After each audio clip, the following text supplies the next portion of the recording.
जवानी में तो पता नहीं, लेकिन हाँ, बुढ़ापे में आते-आते एक टर्म हम लोगों को सुनने को बहुत बार मिलती है और वो है मोक्ष, लिबरेशन। भई अगर मोक्ष मिल गया तो तुम्हारे को ये जीवन का, मृत्यु का जो सा चक्र है, उससे आज़ादी मिल जाएगी। लेकिन आपको लगता है कि मोक्ष सिर्फ़ इस चक्र से आज़ादी है या इसके बियॉन्ड भी कुछ है?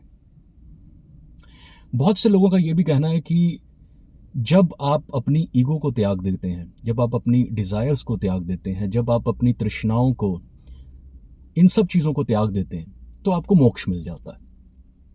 और बहुत लोग कहते हैं कि जब आपको इनर पीस मिल जाता है, सैटिस्फैक्शन मिल जाती है, खुशी मिल जाती है और आपकी आत्मा का परमात्मा से मिलन हो जाता है, तो भी आपको मोक्ष मिल जाता है। अब इस चीज़ के अंदर थोड़ी-सी कॉन्ट्रडिक्शन ये है कि जो लोग भगवान में बिलीव ही नहीं करते हैं, परमात्मा को ही नहीं मानते हैं, क्या उनको मोक्ष नहीं मिलता? उनको भी मिलता होगा ज़रूर। और जो लोग भगवान को मानते हैं, उनको भी मिलता होगा। तो ये जो डेफ़िनेशन है, ये मेरे को लगता है थोड़ी-सी कॉम्प्लिकेटेड है और आज इस कॉम्प्लिकेशन को थोड़ा-सा सरल बनाने की कोशिश करते हैं, आपको समझाने की कोशिश करते हैं कि एक्चुअल में एस्ट्रोलॉजी आपको किस तरह से हेल्प कर सकती है, जो भी जिस भी तरह का आपका मोक्ष है, उसको प्राप्त करने में। नमस्कार, मेरा नाम है परवेज़ और आप मुझे सुन रहे हैं, आप देख रहे हैं मुझे और सुन भी रहे हैं सोनोलॉजी में, मेरा एस्ट्रो चैनल। और आज बात करने वाले हैं हम उस मूल त्रिकोण की, उस त्रिकोण की जिसका लेना-देना है लिबरेशन के साथ, समाप्ति के साथ, एंडिंग के साथ।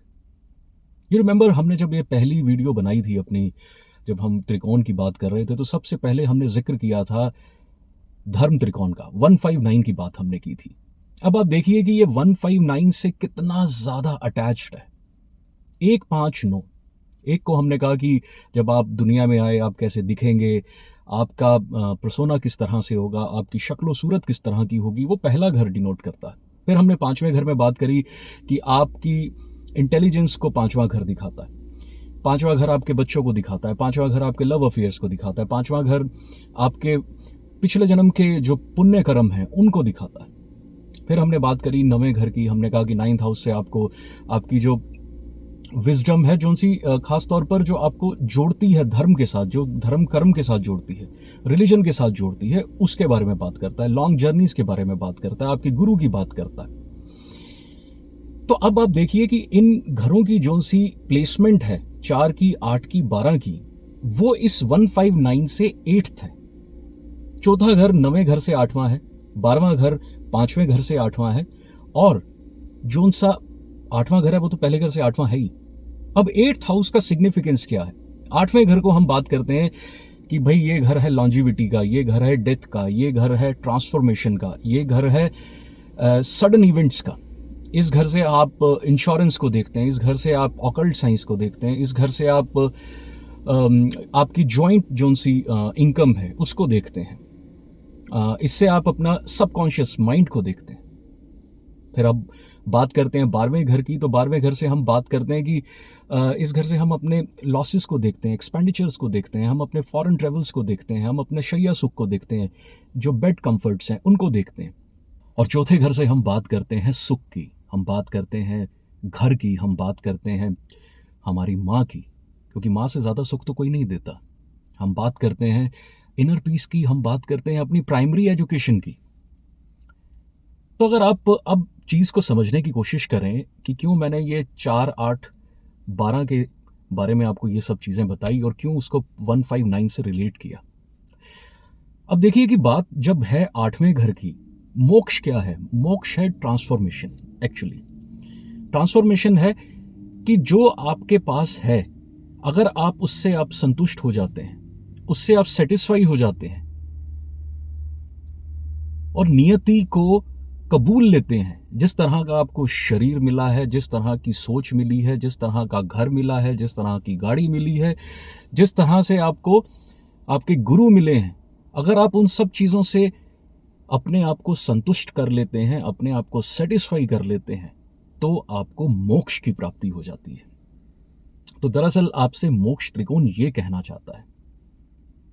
थोड़ा-सा वक़्त निकालिए, जो मैंने आपको कहा है इसे 2 बार, 3 बार, 4 बार समझने की कोशिश कीजिए और 159 की जो मैंने आपको ट्रेट्स बताई थी हमेशा, अगर आप उन चीज़ों से अपने आप को सेटिस्फाई कर लेंगे, अपने आप को संतुष्ट कर लेंगे, तो आप अपने 4, 8, 12 को एक्टिवेट कर लेंगे। और एक बार अगर आपका 4, 8, 12 एक्टिवेट हो जाता, तो मैं आपको सच बता रहा हूँ, आपकी ज़िंदगी के अंदर कुछ ऐसे कमाल के करिश्मे होंगे, कुछ ऐसे कमाल के करिश्मे होंगे कि आपको किसी भी सीक्रेट पढ़ने की ज़रूरत नहीं है फिर। ना ही किसी आपको फिर किसी मोटिवेशनल गुरु के पास जाने का कोई मौका चाहिए होगा या फिर आपको ज़रूरत पड़ेगी। चलिए खैर, इसी के साथ आज हमने अपने मोक्ष त्रिकोण को ख़त्म कर दिया यहाँ पर। धर्म त्रिकोण, अर्थ त्रिकोण, काम त्रिकोण, मोक्ष त्रिकोण, ये त्रिकोण वाली हमारी जो सी सीरीज़ थी ये यहाँ पर ख़त्म होती है। इसके बाद एक नई सीरीज़ के साथ हम लौट कर आएँगे और बात करेंगे कि किस घर में किस ग्रह को अगर रखते हैं, पहले घर में सूर्य को, पहले घर में चंद्र को, मंगल को, बुध को, उसका किस तरह से इफ़ेक्ट होता है और किस तरह से आप अपनी कुंडली को फिर देख सकते हैं। जो मैं आपसे बात करूँगा ये वो बातें होंगी जो एक घर के अंदर एक ग्रह के बारे में बात होंगी, क्योंकि बहुत से लोगों की कुंडलियों में एक घर में एक से ज़्यादा भी होते हैं, ग्रह होते हैं, और उनका फिर रिश्ता राहु से, केतु से, शनि से भी होता है। तो फिर वहाँ पर थोड़ी-सी वहाँ पर उसकी जो डेफ़िनेशन है, जो मीनिंग है, वो बदल जाती है। ख़ैर वो हम एक अगली वीडियो के अंदर बात करेंगे। फ़िलहाल मुझे इजाज़त दीजिए, और अगर आपको लगता है कि मैं किसी भी तरह से आपके साथ जुड़ सकता हूँ एस्ट्रोलॉजी के माध्यम से, तो आप जहाँ पर भी इस वीडियो को देख रहे हैं, आप मुझे मैसेज कर सकते हैं फ़ेसबुक पर, इंस्टाग्राम पर, व्हाट्सएप पर, यूट्यूब के ऊपर। आप लाइक और सब्सक्राइब कर सकते हैं मेरा चैनल सनोलॉजी। और बस फिर एक और वीडियो के साथ आपसे मुलाकात होगी। जय राम जी की। जय हिंद।